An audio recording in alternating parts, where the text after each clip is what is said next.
ကဲအားလုံးပဲမင်္ဂလာပါကျွန်တော်တို့ကန်းကော mobile phone ပြုပြင်သင်တန်းကျောင်းကနေပြန်လည်ကြိုဆိုပါရစေ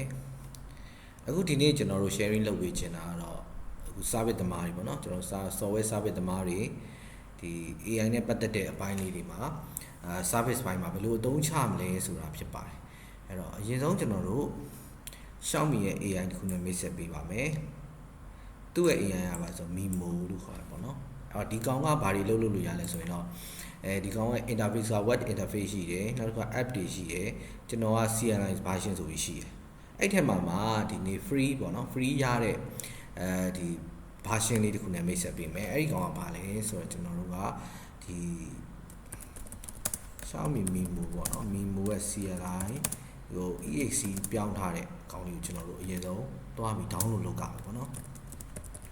အဲ့တော့ download လုပ်ဖို့အတွက်ကျွန်တော်တို့ဘယ်သွားမလဲဆိုရင် Google ကိုသွားမယ်Google မှာကျွန်တော်တို့ဗာရိုက်ရှာမယ်ဆိုရင်တော့ဘာပေါ့ Xiaomi Mimo CLI EXE download ပေါ့အဲဒီလိုမျိုးလေးပေါ့နော်ကျွန်တော်တို့အရင်ဆုံးရိုက်ရှာခဲပြကျွန်တော်ဒီကနေ Google သွားအောင် Google မှာကျွန်တော်ရိုက်ရှာလိုက်ပါပေါ့နော် Xiaomi Mimo CLI EXE download ပေါ့အဲ့မှာကျွန်တော်တို့ကဒီ Xiaomi ရဲ့ဒီသူ့ရဲ့ official website ရှိတယ်ဒါနဲ့ဒီထဲကိုကျွန်တော်တို့မဝင်မဲနဲ့ဘာလို့ကျွန်တော်တို့ဒီမှာ Node.js တွေကျွန်တော်တင်ပြီးမှinstall လုပ်လို့ရတာရှိတယ်ဒါနဲ့ကျွန်တော်ကမဟုတ်ဘူးဒါတိုင်းလွယ်တဲ့အပိုင်းသွားမယ် GitHub ကိုသွားမယ်ဒီ GitHub ပေါ့နော်ဒီ GitHub ဆိုတာလေဒီမှာ Mimo version 2 flap ဆိုတဲ့ဟာလေးနော်ဒီကောင်လေးကိုကျွန်တော်တို့ဒီ website တွေကိုသွားအောင် okay ဒီ website တွေရောက်သွားပြီဆိုရင်ဒါ Xiaomi Mimo ရဲ့ဒါ GitHub ပေါ့နော်အဲ့တော့ကျွန်တော်တို့ကဒီထဲမှာဘယ်ဟာကိုသွားပြီးတော့down ရမလဲဆိုတော့ကျွန်တော်လိုက်ကြည့်အောင်အဲ့တော့ Mimo Flash က Xiaomi Mimo တွေဝင်လိုက်ရင်ဒီထဲမှာ Mimo code ရှိရယ် Mimo ရှိရယ်ပေါ့နော်အဲ့တော့ကျွန်တော်ဒီထဲ Mimo code ထဲကိုတစ်ချက်သွားကြည့်အောင် Okay Mimo code ထဲကိုရောက်သွားပြီပေါ့နော်ကျွန်တော်ဒီကိုဝင်ရမယ်ပေါ့နော် Mimo code ဒီထဲမှာဒါနောက်ဆုံးဒီကောင်သူသွားလောက်ထားတာဆိုရင်ဒီမှာလွန်ခဲ့တဲ့တနားရီလောက်ကဒီ update လုပ်ထားတာရှိရယ် Okay အဲ့တော့ကျွန်တော်ဒီမှာဒီကောင်လေးကိုထောင်းပါ Relic ဆိုတဲ့အောက်ကversion 0.1.2 latex ဆိုတဲ့ဟာလေးကိုကျွန်တော်တစ်ချက်နှိပ်လိုက်မယ်နှိပ်လိုက်ရင်ဒီထဲမှာ system မှာဘာတွေရှိမလဲဒီကောင်လေးပေါ့နော်ကျွန်တော်တို့ Windows မှာသုံးမှာမလို့ဒီကောင်လေးကိုထောင်းမယ်ကျန်တဲ့ platform တွေမှာလည်းဒီမှာအဆုံးရှိရကျွန်တော်တို့ဒီကောင်လေးသုံးမှာဆိုတော့ဒါလေးကိုတစ်ချက်နှိပ်လိုက်မယ်ဒါဆိုရင်တော့ဒီဟာလေးကို download လုပ်မယ်ပေါ့နော် Okay အဲ့ကျွန်တော်ဒါလေး download လုပ်တာကိုခဏစောင့်မယ် Okay အဲ့တော့ဒီမှာဒီဒါလေးပါနေတယ်ကျွန်တော်ဒီ download manager လေးထည့်မထားလို့ပြန်နော်အဲ့တော့ဒီကောင်လေးကိုကျွန်တော်တို့disable လေးလုပ်ထားလိုက်ပါ sorry ကောင်လေးကို remove ပဲလုပ်လိုက်တော့မယ် okay အဲ့တစ်ခေါက်ပြန် down လိုက်မယ်နော် okay ဒီမှာ down နေပြီဒါလေးပေါ့အဲ့တော့ Mimo code window 64ဆိုတဲ့ဟာလေးရတယ်အဲ့တော့ကျွန်တော်တို့ကဒီကောင်လေးကိုရလာတဲ့ကောင်လေးက zip ဖြစ်နေတာပေါ့နော်အဲ့တော့ zip ကိုကျွန်တော်တို့ကဖြီရမယ်ဖြီပြီးဘာလုပ်မလဲဆိုရင်ကျွန်တော် folder လေးတစ်ခုလေးကိုထည့်မယ်ပေါ့နော်ကျွန်တော်မှာ folder လေးတစ်ခုလုပ်ထားတယ်ဒီ folder လေးတစ်ခုတိစောက်ထားတယ် Okay ဒီ folder လေးကိုကျွန်တော်ထည့်မယ်ခုနကဒီမှာ download ရလာတဲ့ကောင်လေးကိုထည့်တော့မယ်เนาะဒီထဲလေးကိုရွှေ့လိုက်မယ် Okay ရ download ရလာတဲ့ကောင်လေးကိုဖိဆွဲမယ်เนาะဒီ folder လေးတွေကိုလာထည့်လိုက်ပေါ့เนาะ Okay ဒါ down ပြီးသွားပြီ website လေးနဲ့တည်လိုက်တော့ဒါလေးခဏပိတ်မယ်ပိတ်ပြီးတော့ကျွန်တော်ဘာလုပ်ချင်တာလဲဆိုတော့ဒီ EAC ဒီကောင် zip လေးကိုကျွန်တော်ဖြီအောင်မယ်เนาะဖြီလိုက်အောင်မယ်ဖြီမယ်ဆိုတော့ 7 zip နဲ့ extract လုပ်လိုက်မယ်ရလာပြီရလာတဲ့ကောင်လေးကိုနှစ်ချက်နှိပ်ဖွင့်လိုက်အဲမှာတော့ဒီ EAC file လေးပါပြီးသား Mimo EAC ဆိုတာလေးပါပြီးသားဒီကောင်လေးပေါ့နော် Okay ဒီမှာရလာတဲ့ကောင်လေးကိုကျွန်တော်တို့ကဒီကောင်လေးကိုပဲနှစ်ချက်နှိပ်ပြီး run လိုက်ကျန်တာအများကြီးတွေးကြမလို့အဲ့လို run လိုက်တာနဲ့ဒီလိုစာပေါ်လာပြီပေါ်လာရင်ကျွန်တော်ဒီမှာ trust this folder ပေါ့နော်အနောက်ခောက်ပေးလိုက်ဒါဆိုရင်ကျွန်တော်ဒီမှာ Mimo code ကိုစပြီးသုံးလို့ရပြီဗျာဒီမှာ Mimo code ကိုစပြီးသုံးလို့ရပြီအဲ့တော့ဒါသူ့ရဲ့ interface ဖြစ်တယ်ဒါသူ့ရဲ့ interface ပေါ့နော်Mimo code ဆိုပြီးတော့ဒီမှာ base သူ့ရဲ့ plan က base ဖြစ်တယ်ပြီးတော့ဒီမှာ Mimo version 2.5 ကိုသုံးလို့ရတယ်ဒါပေမဲ့တကယ်သုံးလို့ရလားမရလားကျွန်တော်ဒီမှာ high လို့တစ်ချက်ပို့ကြည့်မယ် Okay အဲ့တော့သူဒီမှာစပြီးတော့အလုပ်လုပ်နေပြီ Okay ဟုတ်ပြီအဲ့တော့ဒါကစပြီးသုံးတဲ့ဥစ္စာမှာကျွန်တော်တို့ဘာကြီးလုပ်လို့ရဆိုဒီမှာ model လို့ရိုက်လိုက်မယ်ပေါ့နော်ကျွန်တော်ဒီမှာ /models model ဆိုပြီး enter ခေါက်လိုက်ရင်ကျွန်တော်တို့အရင်ဆုံးသုံးရဒီကောင်လေးကိုရွေးသုံးပေါ့နော်အခုစသုံးမဲ့လူတွေအတွက်ဒီကောင်လေးကိုသုံးပါ Mimo 2 Wi-Fi limited time free ပေါ့နော် limited time free လေးကိုအရင်သုံးပါဒီကောင်ကဘာလဲဆိုရင်ဒီ 2.5 ကိုသူကအချိန်တစ်ခုဒီ free ပေးထားသေးတယ်ပေါ့နော်တကယ်လို့အဲ့လိုမဟုတ်ဘူးဒီကောင်ကုန်သွားပြီဆိုရင်လည်းကျွန်တော်တို့ဒီမှာ models မှာဘာတွေရွေးလို့ရလဲဆိုတော့ free version တွေရွေးလို့ရတယ်ဒီမှာ free version တွေကျွန်တော်တို့ဒီမှာရွေးလို့ရတယ် add model မှာလည်းရွေးလို့ရတယ်ပေါ့နော် free version တွေရှိတယ်အခုလောလောဆယ်တော့ကျွန်တော်တို့ဒီကောင်လေးကိုပဲရွေးထားမယ် like time limited time free ပေါ့နော်အဲ့တော့ကျွန်တော်ဒီကောင်ကို clean လုပ်ချင်တယ် CL ဆိုတော့ကျွန်တော်ဒီမှာ clear ပေါ့နော်ဒီမှာ clear လုပ်လိုက်ဒါဆိုအသစ်နေရာရောက်သွားပြီဒါဆိုကျွန်တော် model ရွေးတတ်မယ်နော် model လေးရွေးတတ်မယ်သုံးချင်ကျွန်တော်တို့ select လေးရိုက်လိုက်တာနဲ့ဒီမှာဘာတွေသုံးရမလဲဒီမှာဆိုbackground image တွေပါ change လို့ရတယ်နောက်တစ်ခုကဘာလဲဆိုတော့ done move တွေ like move တွေ change လို့ရတယ် theme တွေပေါ့နော်အများကြီးပဲဗျာကျွန်တော်ဒီမှာပြောင်းချင်တဲ့အပိုင်းတွေကိုလုပ်ချင်တဲ့ဥစ္စာတွေအကုန်လုံးဒီမှာရှိတယ်အရင်ဆုံးကျွန်တော်ဒီမှာ setup လုပ်လိုက်မယ်ပေါ့နော်okay အဲ့တော့ဒီမှာ setup လုပ်လိုက်တယ်စပြီးကျွန်တော်သုံးလို့ရနေခိုင်းလို့လည်းရနေပါပြီเนาะဒီမှာဒီကောင်လေး agent ဒါလေးကိုအရင်ဆုံးတော့မျိုးရေးဆိုဒီနေရာမှာအလုပ်လုပ်လို့ရတယ်ပေါ့ဗျာ okay ဟုတ်ပြီကျွန်တော်ဒီမှာ folder ဒီထဲမှာเนาะဒါသူ့ရဲ့folder ဒီဘက်မှာဒါလေးကိုဒီဘက်ကိုရွှေ့ထားမယ်အဲ့တော့ကျွန်တော်ဒီ EAC လေးကိုတုံးတယ်เนาะအဲ့တော့ပြန်ပြီး clean ကျင်တယ်အဲ့တော့ကျွန်တော်ဒီမှာဒါတော့ကိုယ့်ကိုဖယ်ခြင်းလဲရတယ်အဲ့တော့ဒီမှာစရိုက်ကောင်အဲ့တော့ကျွန်တော်တို့ application တစ်ခုလောက်စရေးမယ်ဗျ application ဆိုတာဘာလဲဆိုတော့ကျွန်တော်ဖုန်းကိုADB mode ကနေကျွန်တော် info set တဲ့ tool လေးတစ်ခုလောက်စရေးမယ်ရေးမယ်ဆိုတော့ ADB ကနေ info set မယ်ဆိုရင်ဗျ tool တစ်ခုမှာ service သမားတွေကဗျ tool တစ်ခုမှာဘာတွေပါလဲဆိုတာသိဖို့လိုတယ်လေဟုတ်တယ်ပါเนาะအဲ့တော့ service သမားတွေမှာ tool တစ်ခုက tools တစ်ခုကိုစဖွင့်လိုက်ပြီဆိုတာနဲ့ tools ရဲ့ interface ပြီးသွားရင်ကျွန်တော်တို့ကဥပမာဆိုရင်ကျွန်တော်တို့ဒီကသူ့ကိုနာမည်လေးတစ်ခုပေးလိုက်မယ်ဥပမာဆိုရင်ကျွန်တော် create ဘာလုပ်ချင်တာလဲဆိုတော့ကျွန်တော်တို့က mobile SCRBIC ပေါ့နော် service 2 mobile service 2တခုကျွန်တော်တို့တိစောက်ချင်တယ်ဘာနဲ့တိစောက်မလဲဆိုတော့ဘာလုပ်ချင်တာလဲဆိုတော့ကျွန်တော်တို့က ADB ကနေ info checker ဒီပုံစံမျိုးလေးရေးခြင်း ADB info checker လေးတခုရေးခြင်းတယ်ဘာနဲ့ရေးခြင်းလဲဆိုကျွန်တော် Python နဲ့အရင်ရေးမယ် Python သုံးမယ်ပြီးရင်ကျွန်တော်တို့က GUI သုံးမယ် GUI ကကျွန်တော်မြင်ရမယ့် user interface ပေါ့နော်ပြီးရင်ကျွန်တော်သူ့ကိုသုံးမဲ့ framework တွေရှိတယ်အဲ့ထဲမှာကျွန်တော်တို့ PY2D6 ဆိုတဲ့ကျွန်တော်ဒီ UI framework လေးသုံးမယ်ပြီးသွားပြီဆိုရင်ကျွန်တော်တို့ဒီထဲမှာဘာတွေပါခြင်းလဲဆိုရင်နံပါတ်1ကကျွန်တော်စပြီးတော့ဖွင့်လိုက်တဲ့စပြီးဖွင့်လိုက်ပြီဆိုတော့ကျွန်တော်ဘာလုပ်မလဲဆိုရင် ADB နဲ့ပေါ့နော် ADB ကနေdevice က connected ဖြစ်မဖြစ်ပေါ့နော် or not ပေါ့နော်စစ်မယ်တကယ်လို့ okay connected ဖြစ်သွားတယ်ဆိုရင်ပေါ့နော် connected ဖြစ်သွားတယ်ဆိုရင် if connected ဖြစ်သွားပြီဆိုရင်ဒီမှာ check info ဆိုပြီးတော့ကျွန်တော်တို့စပြီးတော့ရေးမယ် check info တွေစပြီးစစ်မယ်ဆိုတော့ကျွန်တော်တို့က ADB တို့လိုအပ်တဲ့ file တွေအကုန်လုံးဒီ folder လေးပဲထည့်ပေးထားလိုက်မယ်စပြီးစစ်မယ်ဆိုတော့စစ်နဲ့ပြီးသွားရင်ကျွန်တော်တို့က u theme ပေါ့နော်သူ့ရဲ့ interface လေးက theme ဆိုဘယ်လိုမျိုးသုံးမလဲဆိုတော့အဲ့တော့ themes ကကြတော့ကျွန်တော်တို့ကဘယ်လိုသုံးချင်လဲဆိုတော့ကျွန်တော် HIA ပါမယ် Xiaomi ရဲ့ကျွန်တော်တို့ color code တွေကိုပဲသုံးမယ်ဆိုပြီးကျွန်တော်ပြောလိုက်ပြီးသွားရင်ဘာလုပ်ချင်သေးလဲဆိုရင်ဒီထဲမှာဗျာကျွန်တော်ထပ်လုပ်ချင်တဲ့အပိုင်းတွေထည့်လို့ရတယ် progress bar ထည့်ချင်တာဒါမှမဟုတ်ဘူးဒါနဲ့လောလောဆယ်တော့ဒီ3ခုလောက်နဲ့ UI ဘယ်လိုမျိုးလေးထွက်မလဲဆိုတော့ကျွန်တော်ကြည့်အောင်အဲ့တော့ကျွန်တော်ကြိုပြီးတော့ ADB တွေ Facebook တွေအကုန်လုံးကျွန်တော်တို့ဒီဟွာလေးကိုထည့်ထားလိုက်မယ်ကျွန်တော်ဒီ folder လေးကိုပဲကြိုထည့်ထားလိုက်မယ်နော် okay ကျွန်တော်ဒီမှာထည့်ပြီးသွားပြီ Facebook တွေ ADB တွေအဲ့တော့ကျွန်တော်ဒီမှာသူ့ကိုနည်းနည်းလေးထပ်ပြီးတော့ပြောလိုက်မယ်ပေါ့နော်အဲ့တော့ဘာပြောမလဲဆိုတော့ADB တို့ Facebook တို့ DLL တွေကသူ folder ထဲမှာရှိရတယ်ဒီ folder ထဲမှာ include လုပ်ပြီးသားပေါ့နော် include လုပ်ပြီးသားဆိုရင်အဲ့လိုလေးပြောလိုက်မယ် okay အဲ့တော့ကျွန်တော်သူ့ကိုစပြီး base လုပ်ခိုင်းလိုက်တော့မယ် base လုပ်ခိုင်းလိုက်တော့မယ်ဆိုတော့ဒီမှာသူလိုအပ်တဲ့ပိုင်းတွေအကုန်လုံးသူဒီမှာ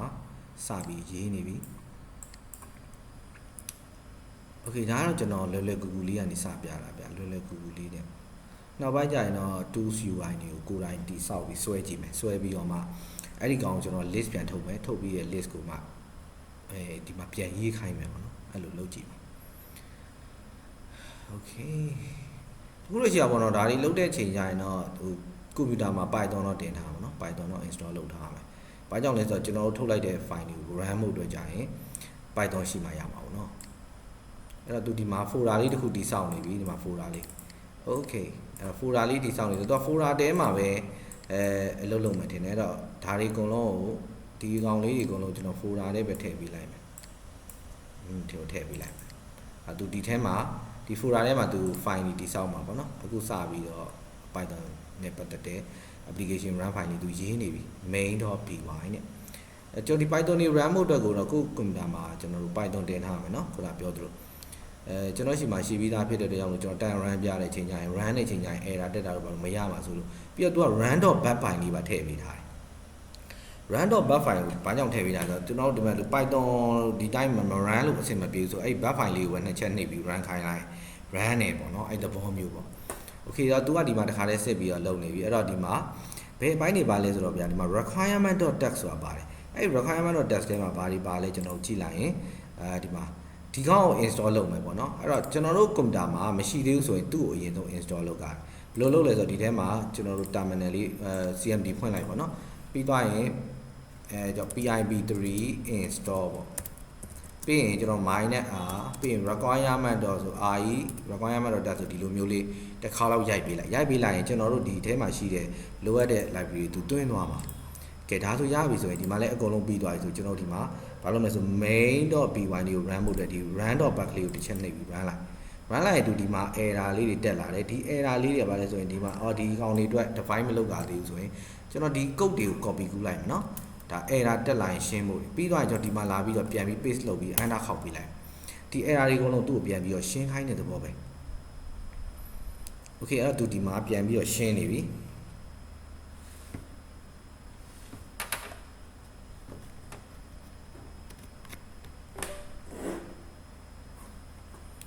ရှင်းလို့ပြီးသွားပြီဆိုကျွန်တော် run.bat ကိုတစ်ချက် run လိုက်မယ်ဒီမှာဆိုကျွန်တော်တို့သူစပြီးတော့သူဒီ tool လေးတစ်ခုကျွန်တော်စ run နေပေါ့နော်အဲ့တော့ run.bat လေး run လိုက်မယ်ကျွန်တော်ဒီမှာပါပေါ်လာမလဲချက်ကြည့်အောင်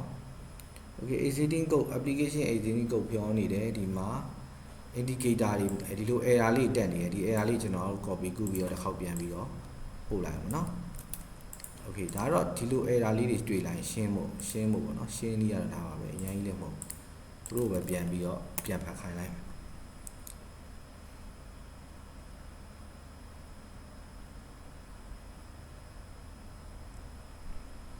okay ဒါဆိုဒီမှာ tool လေးတစ်ခုပေါ်လာပြီเนาะ tool လေးတစ်ခုပေါ်လာပြီဒီ tools လေးမှာကျွန်တော်တို့ adb 1 device connected ဖြစ်နေတယ် okay ဒီမှာ adb facebook share တဲ့တော့ adb command ဒီမှာ scan device နှိပ်လိုက်တာ ਨੇ ကျွန်တော်ဒီမှာသူ့ရဲ့ device name လေးအကုန်လုံးပေါ်လာပြီပြီးတော့ကျွန်တော်ဒီမှာဒီ device ကို device info လို့စစ်လိုက်တာ ਨੇ ဒီမှာ device info loading လုပ်နေပြီဒီမှာအများကြီးတခါလဲစစ်သွားပြီစစ်တဲ့ဟာတွေ model တို့ပါလို့เนาะဒါတွေကဒီမှာ battery နဲ့ပတ်သက်တဲ့အပိုင်းတွေဒါ battery နဲ့ပတ်သက်တာပြီးတော့ storage နဲ့ပတ်သက်တဲ့ဟာဒီမှာကျွန်တော်တို့ဒီ DAB ဘလောက်ဘာညာတွေပေါ့ပြီးတော့ဖုန်းကိုကျွန်တော်တို့ reboot လုပ်ချင်လား recovery နဲ့တွားချင်လား reboot boot လုပ်တာနဲ့တွားချင်လားဒီမှာနေတစ်ခါလဲအကုန်ပါတယ်ပြောချင်တာပြတစ်ခါလဲအကုန်အပြီးရေးသွားတာလာသူ fast food ဆိုလဲ fast food ပေါ့နော်ဥပမာသူကျွန်တော်ဒီကနေကျွန်တော်ခုချိန်တာဆန်ဆောင်ဖြစ်နေတယ်ဆိုတော့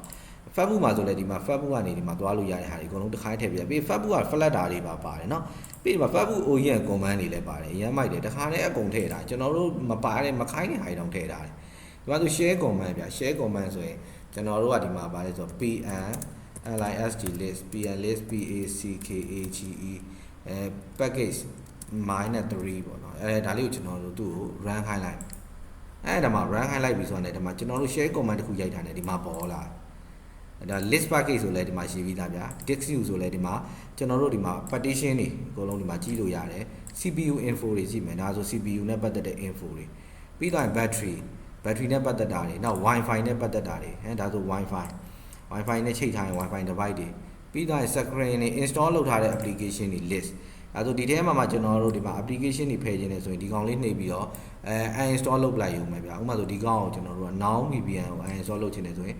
copy ယူလိုက်မယ်ပေါ့နော်ပြီးတော့ဒီမှာ pn uninstall ဆိုပြီးတော့ဒီမှာshare pn uninstall ဆိုပြီးတော့ကျွန်တော်နောက်မှာ ခုနဟာလေးထည့်ပြီးတော့ run ကြည့်လိုက်ဒါဆိုကျွန်တော်ဒီမှာ now VPN ကို success install လုပ်သွားပြီအဲ့တဘောပဲအဲ့ဒါဆိုဒီ device လေးတစ်ခုရေးတာလောလောဆယ်တော့ဒါအကြမ်းမြင့်လေးအတွက်တော့အဆင်ပြေလောက်ပြီလို့တော့ထင်တယ်ဒီထဲမှာကျွန်တော်တို့လိုချင်တဲ့အပိုင်းတွေထည့်လို့ရတယ်ဒီမှာဆိုရင်ကျွန်တော်ဒီမှာကျွန်တော်ခုန theme code လေးထည့်ထားတဲ့အတွက်ကြောင့်မလို့ဒီမှာအယောင်လေးရဒီပုံစံမျိုးလေးဖြစ်နေပါတော့ဒီ Xiaomi ရဲ့ theme ပုံစံတိုင်းလိုက်သုံးချင်တယ်ပေါ့ကျွန်တော်ပြောထားတယ်ဒါဆိုရင်ADB နဲ့ပတ်သက်တဲ့ info လေးရေးတာတွေဒီလောက်ဆိုရင်တော့နည်းနည်းအဆင်ပြေပြီလို့ထင်တယ်เนาะဒါဆိုရင်အခုလောလောဆယ်ကျွန်တော်သုံးသွားတဲ့ဟာလေးရဲ့ process တွေလိုက်ပြီးတော့ tools လေးတွေရေးကြည့်ပြီးတော့တကယ်လို့ရလာရင်အဲ့ tool ပုံစံလေးတွေကိုကျွန်တော်တစ်ချက်လောက်ဗျာscreen shoot လေးမှန်ပေးကြပါဦးကျွန်တော်တို့ဆက်ပြီးတော့တင်ဖို့အတွက်အားရှိတော့အဲ့တော့ကျွန်တော်အခုလုပ်ပြီးသားဒီ py ပေါ့နော် py python file တွေကိုကျွန်တော်မလုပ်နဲ့ဆိုရင် babe လုပ်မယ် babe eac ဆိုပြီးတော့ကျွန်တော်ထပ်ပြီးတော့ခိုင်းလိုက်ဒါဆိုရင်ဘာလုပ်သွားမလဲဆိုကျွန်တော်ဒီမှာရေးပြီးသား project ထဲမှာလိုအပ်တဲ့ဟာဒီအကုန်လုံးသူဒီမှာပြန်စုပြီးသွားတာ ਨੇ ဒီထဲမှာလာပြီးတော့ eac file လေးပေါ်လာတော့မယ်အဲ့ဒီ eac file လေးတစ်ခုတည်းနဲ့ကျွန်တော်တို့ run လို့ရအဲ့ကြရင်ကျွန်တော်တို့ကွန်ပျူတာမှာ python တွေပါတင်ထားကြမလို့တော့ဘူးဒီ eac file ကြတော့ဗျာဘယ်နေရာကိုပဲရွှေ့ copy ယူသွားအဲ့ဒီနေရာမှာသုံးလို့ရတယ်အဲ့ဒီသဘောမျိုးပဲအဲ့ဒါကြောင့်ကျွန်တော်ဒီမှာ base လုပ်နေတာကိုပြီးအောင်နေစောင့်လိုက်မယ်အဲ့တော့ base လုပ်တာပြီးလိုက်တော့ဒီနေရာမှာကျွန်တော်တို့ icon တွေထည့်လို့ရတယ်ကိုလိုအပ်တဲ့ပေါ့နော်လိုအပ်တဲ့ပုံစံမျိုးတွေပေါ့နော်ကြိုက်တာမျိုးပြောင်းလို့ရတယ် icon ထည့်မလားပြီးသွားရင်သူ့ setup ပိုင်းမှာလုပ်ချင်တာအကုန်လုံးပေါ့အခုလောလောဆယ်တော့ကျွန်တော်ဒီမှာ base လုပ်နေပြီ eac file လေးဖြစ်သွားပြီeac file လေးဖြစ်သွားပြီဆိုတော့သူကတော့ဒီ module လေးတွေလိုမယ်ထင်တယ်နော် module လေးတွေလိုမယ်တော့ထင်တယ်အဲ့တော့ဒီမှာokay ဒီမှာသူ base လုပ်နေပါပြီ okay အဲ့တော့ဒါလေးကျွန်တော်ပြီးအောင်တစ်ချက်စောင့်လိုက်မယ်မြန်မာလည်းဗျဒီ free ပဲเนาะဒါ free နဲ့ဒီစောင့်နေတာအဲ့တော့လိုအပ်တဲ့ဟာတွေအကုန်လုံးသူဒီမှာထည့်နေပြီ py installer ဆိုတာကျွန်တော်တို့ base လုပ်တဲ့အချိန်မှာတုံးတယ်ကောင်ဒီကောင်ကဲဟုတ်ပြီအဲ့တော့စောင့်လိုက်စားနေတာလေးပြီးအောင်ကျွန်တော်စောင့်လိုက်အခုတုံးသွားတာဒီမှာသူတုံးသွားတဲ့ဟာဒီလောက်ပဲရှိသေးတယ်40ပဲရှိ 4% ပဲတုံးတောက်လျှောက်တုံးရမယ်ဗျဒီခု100 ရာခိုင်နှုန်းမှာ4% လောက်ပဲတုံးရသေးတယ်ဆိုဗျအများကြီးတုံးလို့ရတယ်ဒီမှာ free version ကနော်ဒီလိုက်ဒီပြင်ဟိုတကယ်လို့ဗျနောက်ပိုင်းကျွန်တော်လင်လေးပေးမယ်အဲ့လင်ကနေယူပြီးယူလိုက်ရင်သူက $2.7 ဒေါ်လာရမယ်အဲ့ရတဲ့ဒေါ်လာကနေ API ပြန်ထုတ်ပြီးသွားရင်နောက်ပိုင်း pro တွေပါသုံးလို့ရသွားမယ်အဲ့လိုတဲ့နေနေတယ်ကျွန်တော်နောက်ပိုင်းထပ်ပြီးတင်ပေးမယ် free ပေါ့နော် free သုံးလို့ရတယ်နေခုမှ$3လောက်ဖြစ်သွားပြီဆိုတော့အကြာကြီးသုံးလို့ရတယ်အဲကြောင့်အဲ့ဒါကိုကျွန်တော်တို့ကပြီးသွားရင်ဒီ memo မှာပဲသုံးမလားဒါမှမဟုတ် open code ဒီမှာပဲသုံးမလားပေါ့နော်သုံးခြင်းတဲ့အချိန်မှာသုံးရအောင် okay ဒါလေးနည်းနည်းလေးကြာလို့ကျွန်တော်ခဏ pause လုပ်ထားမယ်နော် okay ဟုတ်ပြီ page တော့လုပ်နေပြီအဲ့တော့သူဒီမှာ inside ဒီဟာတွေအကုန်လုံးထည့်ထားပေးရမယ်ပေါ့နော်ဒါမှ run မယ်ဆိုရင်ဒီကောင်ကို run ရမယ်တဲ့အဲ့တော့ကျွန်တော်ဒီထဲမှာဒီထဲက eac file လေးရှိတယ်ကျွန်တော်အပြင်အကောင်တွေအကုန်လုံးထည့်ပေးထားမယ်ဆိုတော့ကျွန်တော်တို့ဒီ adb တို့ facebook တို့အကုန်လုံးဒီထဲမှာတစ်ခါထည့်ပေးလိုက်တော့မယ်ဗျာဒါဆိုဒီကောင်ပြီးသွားပြီဒါဆို software လေးတစ်ခုရလာပြီဒီ software လေးတစ်ခုရလာပြီရလာတဲ့ software လေးကိုကျွန်တော်ဒီကောင် eac file လေးเนาะကျွန်တော် run ကြည့်လိုက်မယ် okay ဒီမှာ run လာပါပြီ run တဲ့အချိန်မှာကျွန်တော်တို့ဒီမှာဘာလုပ်မလဲဆိုရင် scan လုပ်လိုက်မယ်ကျွန်တော်ဒီမှာချိန်ပြီးသားရှိရဲ Samsung လေးကျွန်တော်ချိန်ထားတယ် one device connected ဖြစ်တယ် auto တီးပြီးသားပဲเนาะဒါကျွန်တော်ခုနပေးလိုက်တဲ့အချိန်ပဲပြီး connected device ကိုကျွန်တော်တို့ဒီမှာ wifi ကနေလှမ်းပြီးတော့ချိန်လို့လည်းရသေးတယ်ပြီးရင် device info စစ်ကောက်အောင် device info တော့ကျွန်တော်နည်းနည်း site ကြီးလိုက်မယ်ဒီလိုလေးစစ်လိုက်နောက်ပိုင်းညာရင်ကျွန်တော်တို့ကဘယ်လိုပြောလို့ရလဲဆိုတော့ဒီ device info ပြနေတဲ့ဒီဟာကိုကျွန်တော်တို့ညာဘက်ချမ်းမှာ site ကြီးနဲ့ပြန်ပြပေးဖို့လိုပါလို့เนาะအမျိုးမျိုးပြောင်းလို့ရပြီလေเนาะကဲဟုတ်ပြီအဲ့တော့ဒီမှာကဲ device info battery နဲ့ပတ်သက်တာ storage နဲ့ပတ်သက်တာကြည့်လို့ရတယ် reboot ချခြင်းလားဘလို့တာသွားခြင်းလား Facebook မှာဆိုဒါကြီးလုပ်လို့ရတယ် share comment ဆိုလဲကျွန်တော်ဒါတင်ထားတဲ့ application တွေကြည့်လို့ရတယ် okay ဒါဆိုရင်တော့အဆင်ပြေပါပြီကဲဒါဆိုရင်တော့ကျွန်တော်တို့အခုသင်ခန်းစာလေးကိုဒီလောက်ထိရပြီလို့ယူကြပါတယ်เนาะတခြားလေးလိုက်ပြီးလုပ်ကြည့်ပါအရန်ကိုလွယ်ကူပါတယ်ဒီသင်ခန်းစာလေးတစ်ခုတည်းနဲ့တည်း tool store တော့များများကိုဖန်တီးလို့ရပါတယ်နောက်ပိုင်းကျရင်ကျွန်တော်ပို့ပြီးသိကြတဲ့ဒီ empty file တွေဘယ်လိုတည်ဆောက်မလဲအဲ့ဒီကနေမှ structure တစ်ခုချင်းစီဘယ်လိုယူသွားမလဲဆိုတဲ့ဟာကိုတဖြည်းဖြည်းနဲ့ကျွန်တော် advanced ပိုင်းလေးတွေစပြီးသင်ပေးမှာဖြစ်ပါတယ်ကဲဟုတ်ပဲအားလုံးကျေးဇူးတင်ပါတယ်